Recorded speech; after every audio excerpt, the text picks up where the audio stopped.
اگر آپ اللہ کی محبت میں روتے ہیں اور کسی اپنے جیسے کو نامحرم کی محبت میں روتا دیکھ لیں تو اسے تسلی دیں، نہ کہ اسے حقارت سے دیکھ کر گناہ گار اور خود کو پاک صاف سمجھنے لگ جائیں۔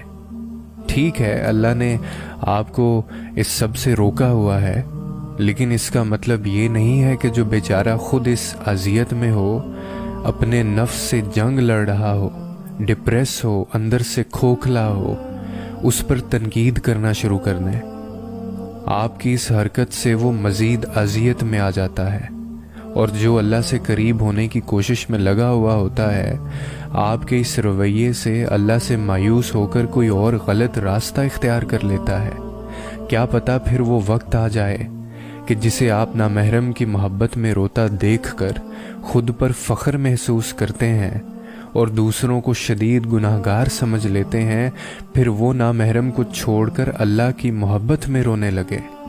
کہ کیا پتہ جو آپ اس بات پر غور کرتے کہ میں تو کبھی ان چکروں میں پڑا ہی نہیں، ہماری تو ایسی تربیت ہی نہیں ہے، تو پھر کیا پتہ کہ آپ بھی کل کسی نامحرم کی محبت میں رو رہے ہوں۔ دنیا جنگ کا میدان ہے، سب کی جنگیں الگ ہیں، ہتھیار الگ ہیں، زخم الگ ہیں، تکلیفیں الگ ہیں۔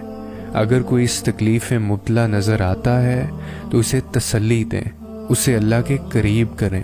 اگر نہیں کر سکتے تو ہدایت کی دعا ہی دے جائیں۔